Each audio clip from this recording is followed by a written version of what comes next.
Let's take a look at public human resource management. Training, staff development, and virtual learning are increasingly necessary to improve service quality and productivity in complex public organizations. The term public administration, PPA, and human resource development are used to describe various personnel functions. Public personnel administration are policies, processes, and procedures designed to recruit, train, and promote people who manage government agencies. Human resource development is training and staff development of public employees designed to improve job performance. Most predominantly, the need to conduct personnel administration within constraints set by other formal political institutions, agencies, and other interest groups, and by political parties and the mass media. Today, HRD and PPA are no longer regarded as separate from the general purposes of public policy making and performance management. There are two reasons for this. First, decisions made in the personnel arena have a direct bearing on who makes and implements government policy.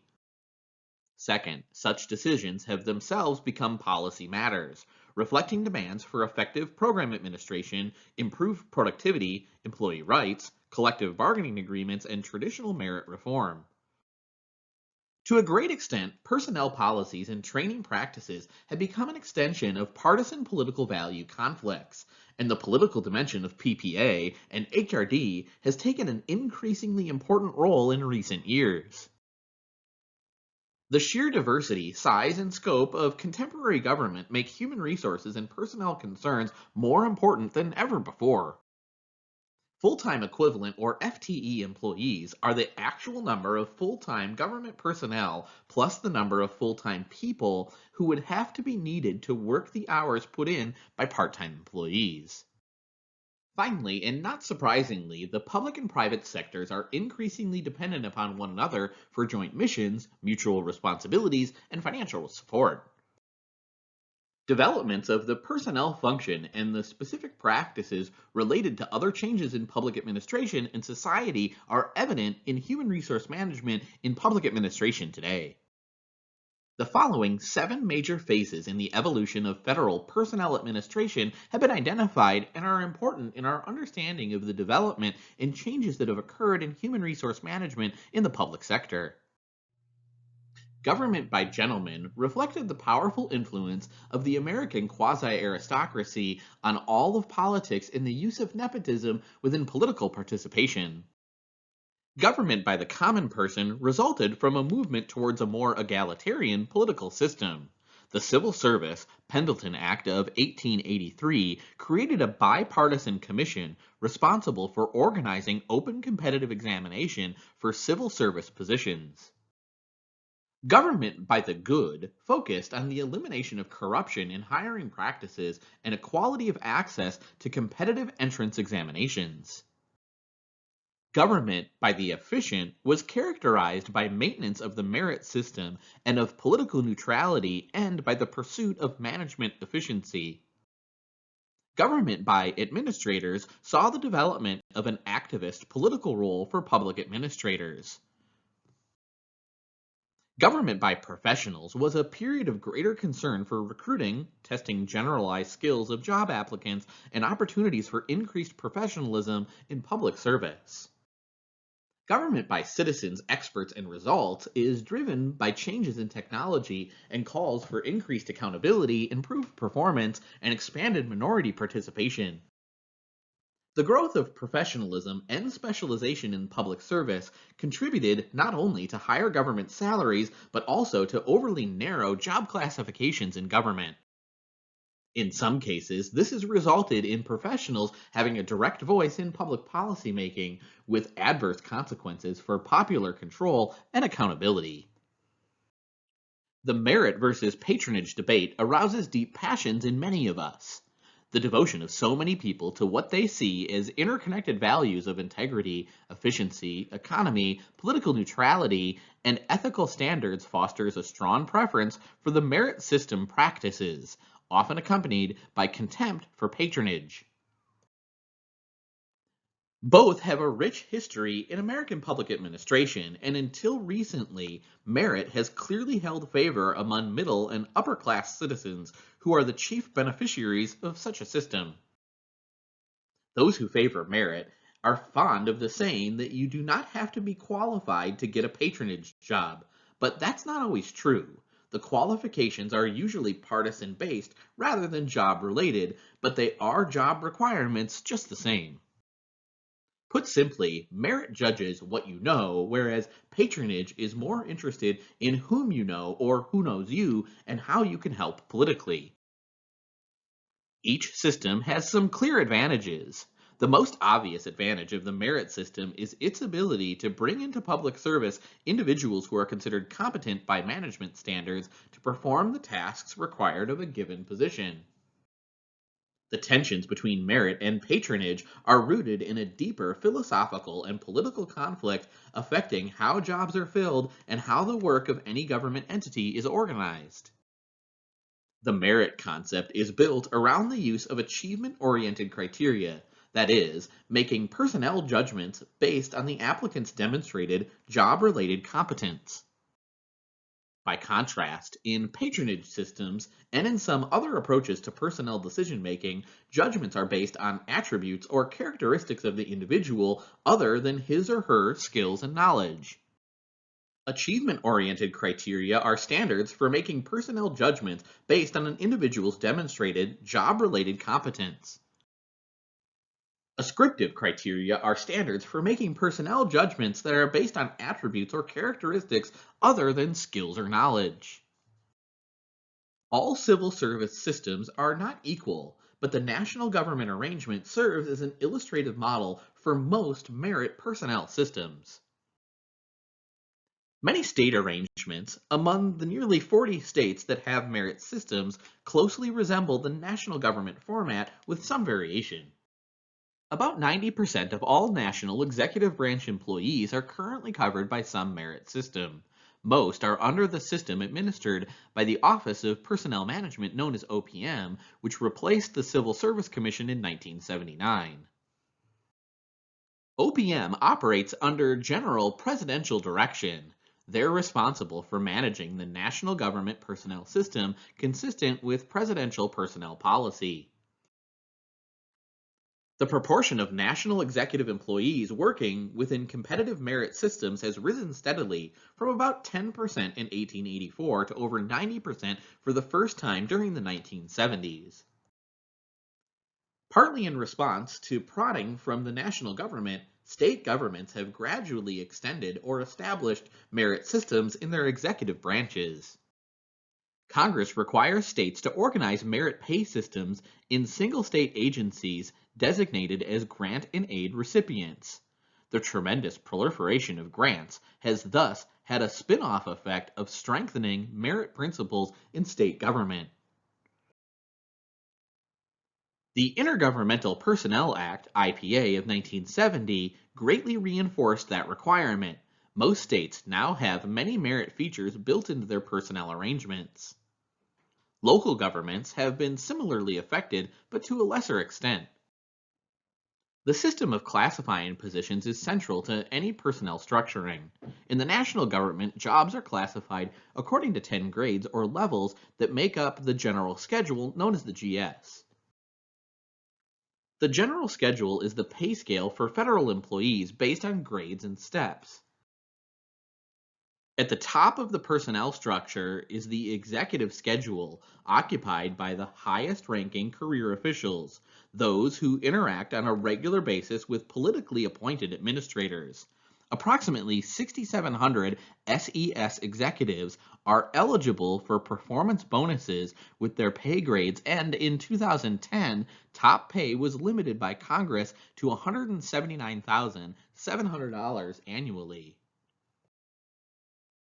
The formal tasks of personnel administration have traditionally included position classification, recruitment, examination, selection, and compensation.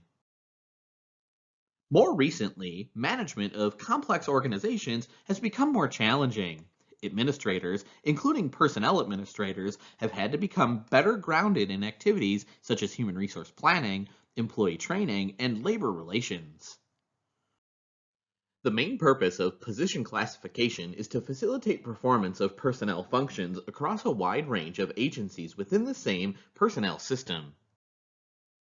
Position classification is a formal task of American Public Personnel Administration intended to classify jobs into different agencies that have essentially the same types of functions and responsibilities based on written job descriptions.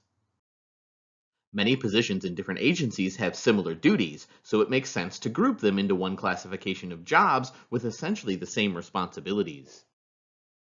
Recruitment and examination have greater flexibility and value if potential employees can be evaluated in terms of their suitability for general duties and responsibilities. A written description of the responsibilities involved in a position is the basis for its classification and distinctions from other jobs, but there are many obstacles to effective classification. Descriptions of duties is relatively easy, but the exact responsibilities of the position, supervisory tasks, evaluating the work of subordinates, and expectations for initiative, innovation, or suggestions can be elusive.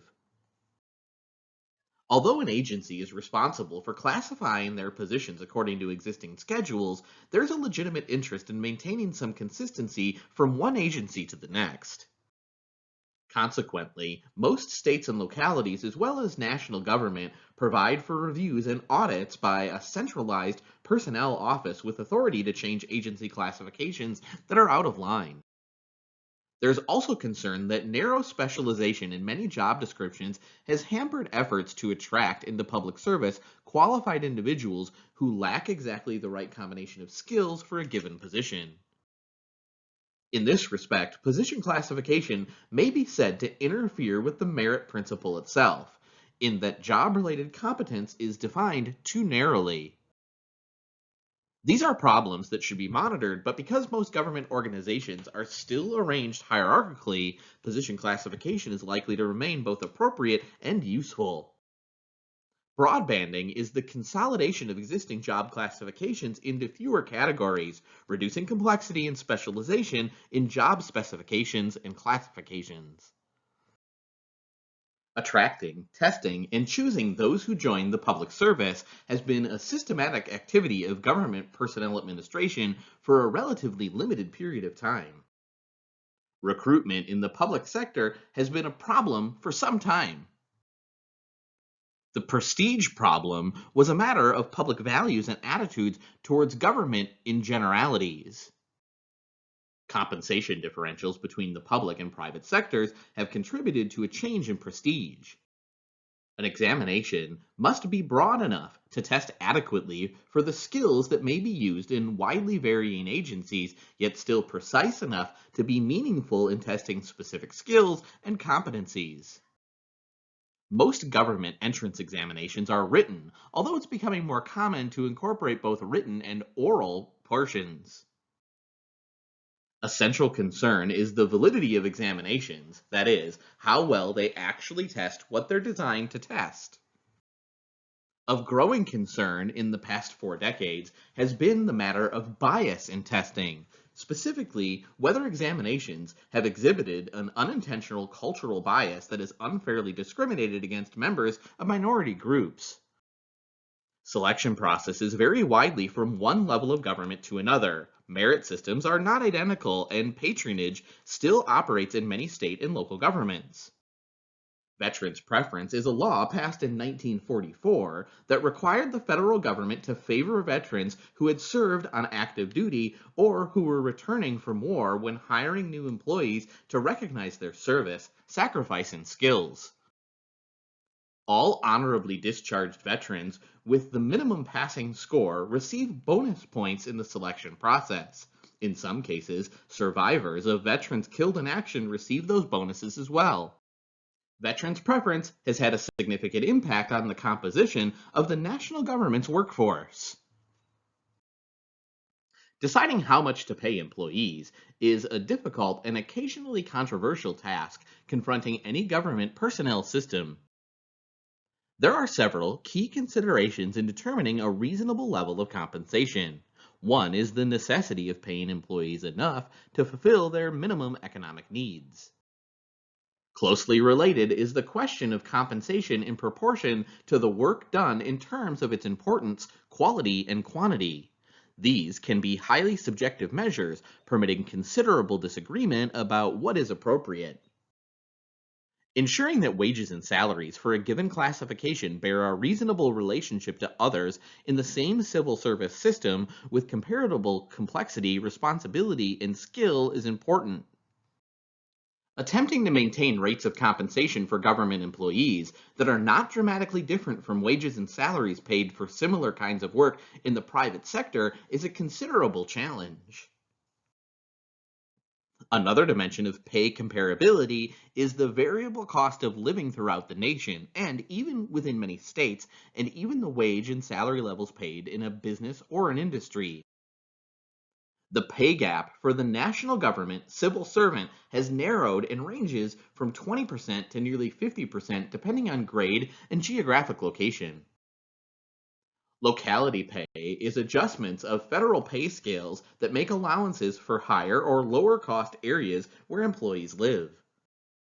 National government employees are substantially better paid and receive more generous benefits than their state and local counterparts. In recent years, state and local employees have fallen behind in their compensation compared with private sector counterparts and federal workers. Collective bargaining is a formalized process of negotiation between management and labor. It involves specific steps aimed at reaching an agreement on terms and conditions of employment, covering an agreed upon period of time. Since the late 1950s, collective bargaining procedures have replaced traditional management-oriented personnel tactics in many jurisdictions and at all levels of government. As a result, there have been frequent and significant shifts in effective decision-making authority on personnel matters. There's also changes in the distribution of political and policy influence and, on occasion, very visible implications for the delivery of the most essential public service. The term labor management relations provides a framework for collective bargaining and suggests something quite specific about the kinds of interactions that take place between managers and their employees. At the very least, it implies that employees have consciously chosen to organize themselves for the purpose of dealing with their supervisors concerning terms and conditions of employment. Beyond that, in both public and private sectors, it suggests a basic reordering of the power to determine distribution of responsibility, levels of compensation, conditions in the workplace, and the like. This description could apply equally to industrial and governmental labor management relations. It would be a mistake, however, to overlook significant differences that exist between the two settings. The term multilateral, many-sided bargaining is increasingly used in the public sector, reflecting involvement of many others besides management in labor bargaining teams. Multilateral bargaining is a public sector collective bargaining negotiation that includes the broadest number of affected public employee and other groups. Bilateral bargaining is collective bargaining negotiations in which only management and labor are represented. Collective bargaining as a process is fairly recent as a significant element in public employer labor relations. In fact, only since the 1960s has collective bargaining played an important role in public personnel administration. Strikes are by far the most widely reported, visible, and controversial of all varied aspects of public sector labor management relations. However, most labor management interactions, including most collective bargaining processes, rarely result in strikes by public employees. Although feelings often run high regarding strikes, it's only one component of the total topic. Public employee labor organizations were present in the national government as early as the 1830s. However, modern union activity didn't exist until the early 1900s. Although the National Labor Relations Board, the NLRB, was established in 1935, unionized public employee organizations were discouraged until the 1960s. National Labor Relations Board is an independent federal agency created in 1935 to enforce the National Labor Relations Act. The NLRB conducts secret ballot elections to determine whether employees want union representation and investigates unfair labor practices by employers and by unions. A turning point for public sector labor unions came in 1962 when President John F. Kennedy issued Executive Order 10988. It was extended to national government employees the right to organize and engage in collective bargaining. Among other things, it provided for withholding of union dues for advisory arbitration of employee grievances and prohibited union shops in which all employees are compelled to be union members. Although this order legally altered only national government policy on bargaining with its own employees, states and local governments were also challenged to re-examine and possibly change labor management negotiation policies. Following Kennedy's executive order, there began a period of intensive growth in membership of most unions, spurred by deliberate efforts on the part of various union organizers to increase membership. By 2009, 1.1 million federal civilian employees, or 33%, were represented by over 100 labor unions. The number of union members is not the same as the number of employees having union representation. The latter is almost always considerably higher than the former because those who do not pay union dues can also be represented in collective bargaining and are governed by any contractual agreements that are reached. 3 new regulatory entities were created by executive order to centralize decision-making that had previously been in the hands of individual executive branch agencies. Growth in union membership and representation has not only been important in the development of the national government, this is evidenced by these entities that have been created. These were the Federal Labor Relations Council, the Federal Service Impasse Panel, and the new Assistant Secretary of Labor for Labor Management Relations. The Federal Mediation and Conciliation Service, FMCS, already in existence, was given an expanded role in mediating negotiation disputes. The Civil Service Reform Act of 1978 was a law designed to reinforce merit principles, protect whistleblowers, delegate personnel authority to agencies, and make it easier to discharge incompetent workers. It created the Federal Labor Relations Authority, or FLRA, Office of Personnel Management, OPM, Senior Executive Services, SES, and Merit Systems Protection Board, or MSPB. One of the most important consequences of the Act was to place in statutory form, Title VII, many of the terms of executive orders, so that presidents no longer had the authority to regulate the process on their own.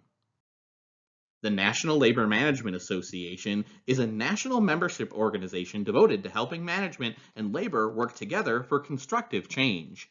The net effect of these changes has been to put in place a complex and varied set of regulations governing a wide range of labor management relations in the national government service. The days of unilateral personnel management without participation of government employees represented by their unions is long gone. In the course of civil service administration throughout the past century, both the advantages and disadvantages of reform have become clear. Personnel problems were on the agenda each time presidential and other commissions examined the national bureaucracy, but prior to 1978, there was little comprehensive change. Many problems had evolved over long periods of time, and solving them posed political as well as managerial challenges. Certainly, one of the most important was the evolution of the merit system from a protection against partisan manipulation to a system that provided what many called excessive job security for employees. It made possible virtually automatic salary increases, deserved or not, and that it made it difficult for responsible managers to dismiss unproductive employees. No statute or executive order had ever spelled out the merit principles that were the foundation of the merit system or what personnel practices were prohibited. Other concerns addressed by reform legislation included the statute of veterans' preference, informal nature of performance evaluations, and a statutory basis for labor relations. Performance appraisal is a formal process used to document and evaluate an employee's job performance. Pay for performance is a pay system proposed to replace the existing general schedule. It gives managers more power to award merit pay and weakens the powers of unions. The process of collective bargaining comprises a number of distinct steps and decision points. These steps are usually specified in some detail in government jurisdictions operating under a comprehensive bargaining legislation. In such jurisdiction, the law specifies organizational and administrative arrangements for implementing and enforcing the collective bargaining statute. In cases in which there's no statutory authority, many of the same steps are also followed, but they lack the implementation mechanisms found in more far-reaching legislation. Whatever the steps in the actual bargaining process, it's the standard for bargaining to be supervised by an agency with specific oversight responsibility. In state and local governments, a number of different arrangements are possible for supervising the bargaining process. The usual bargaining sequence consists of the following: labor organizing efforts followed by unions seeking recognition as a bargaining agent, selection of the bargaining team by both employees and management, and defining the scope of bargaining, that is, just what issues will be subject to negotiation within the limits set by statute or executive order. Next is putting forward proposals and counter-proposals through the negotiation process, then reaching an agreement at the negotiating table, then submitting any agreement reached for ratification votes by both employees and management. Next, attempting to resolve impasses, while then dealing with the possibility or reality of a strike, and once a contract is signed, collaborating on the implementation. Except for the very first contractual agreement between management and labor, these steps are repeated as a cycle rather than a sequence. After the process has become well established, the first two steps are normally omitted unless there arises strong sentiment among employees for a change in the organization representing them. An important aspect of collective bargaining environments is the existence in most jurisdictions of a code of unfair labor practices. Included among prohibited behaviors are, among other things, dismissing employees for union organizing, physical intimidation, or attempted bribery to influence the outcome of union representation elections. Under terms of most labor management agreements, any activity that may violate codes of unfair practices can become grounds for initiating grievance procedures. Another dimension of bargaining that's emerged only in recent years is so-called productivity bargaining. Productivity bargaining is negotiations that link productivity improvements to employee wage increases as an alternative to reductions in force. The phenomenon of the strike is most evident in state and local government. Strike activity increased dramatically during the 1960s, but in more recent decades, there have been fewer strikes relative to the number of employees covered by bargaining agreements. How the affected public reacts often predicts the success or failure of this union strategy. Sometimes it may be difficult to say whether a strike has actually occurred. Because strikes are prohibited almost everywhere, a job action of some kind may take another form. One hears of the blue flu affecting substantial numbers of police officers, or a red rash affecting firefighters, all on the same day. Job action is any action taken by employees, usually organized as a protest against an aspect of their work or working conditions. This includes, but is not limited to, strikes and work slowdowns. What constitutes an actual strike against government employers may not be easy to determine as one might think. The count would be far higher if all types of job actions were surveyed, though it would too pose some differences in terms of the comparison. Nevertheless, the reality is strikes are relatively uncommon in public administration. It is clear that the past 50 years have seen unparalleled changes in many aspects of personnel management.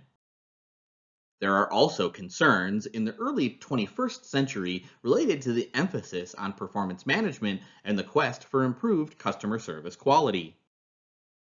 Higher personnel costs are associated with collective bargaining. Agreements reduce the flexibility of those responsible for approving government budgets by creating wage and salary and benefit figures that are difficult to change after a contract is ratified by the negotiating party. Another, broader dimension of the fiscal issue is the fact that labor organizations in comparable jurisdictions often seek comparability in pay, adding pressure to budgetary process in any one jurisdiction. Second, the scope of the personnel function is likely to become a subject of future collective bargaining. Part of this evolution lies in what many see as the basic philosophical conflict between collective bargaining and merit principles, which is not a universally held position. Assuming that management's prerogative to run the operation on its own is entirely legitimate, having to share the power to do so is a disadvantage. An accompanying problem is the difficulty management is likely to encounter in developing a consistent personnel policy among diverse groups of union and management employees in the same agency. Bargaining requires that all those who are interested in effective public management deal with management functions in all of its dimensions. A second advantage lies in having to be prepared for bargaining, which forces managers and their supervisors to carefully identify managerial weaknesses and to negotiate on training needs and to address them. The future of public sector unions and collective bargaining is likely to be a confrontational one. In the public service, there's been an emphasis in recent years on the hiring and advancement of minorities and women. The national government has gone a long way to ensure that women and minorities are given at least strong consideration, if not outright preferential treatment, in decisions to hire government employees. The U.S. Equal Employment Opportunity Commission, EEOC, was established in 1964 to investigate charges of racial and other arbitrary discrimination by employers and by unions and to enforce equal employment laws with legal action. The principle of equal pay for equal work was firmly established by the National Equity Pay Act of 1963, requiring an end to any gender-based or other discrimination in compensation for individuals engaged in similar work. The issue of comparable worth goes beyond that principle. It addresses the difficult question of how to set pay levels for individuals doing work that is different but comparable in value to the employer. Apart from the intrinsic issues, there's a key relationship here to affirmative action because most secretaries and nurses are female and lower paid than managers and engineers who are primarily male and higher paid. Others argue that these and similar assumptions represent social stereotypes of women and inherently less valuable workers. The issues raised by affirmative action and comparable worth programs are weighty ones. First, if a merit system is viewed as one that goes strictly by the applicant's job-related competence, then affirmative action conflicts with that objective. The essence of their contention is that a denial of access through omission or systematic exclusion of certain groups is best remedied by practicing systemic inclusion through affirmative action. Affirmative action is also said to be needed because of past biases in the intelligence, employment, and promotion testing processes of employers. The debate over affirmative action, comparable worth, and quotas is likely to continue, guided by decisions made in legislatures or the courts in the immediate future. There's been a significant increase in the promotion of minorities and women present in the workforces of national, state, and local governments. To that extent, affirmative action employment programs have been a success. There's evidence that white women, as well as minorities of both genders, have made marked gains in government employment generally, but at a slower pace in state and local governments than at a national level. Clearly, affirmative action hasn't done all that its proponents would have hoped. State efforts to encourage their own affirmative action policies or limit federal ones is likely to be decided not only by voters, but by the federal courts as well. The desirability of linking government personnel practice to partisan politics has been a matter of controversy for most of our history. It's no different now, and two aspects of this issue have loomed large in recent developments in personnel administration. One revolves around judicial determinants concerning patronage.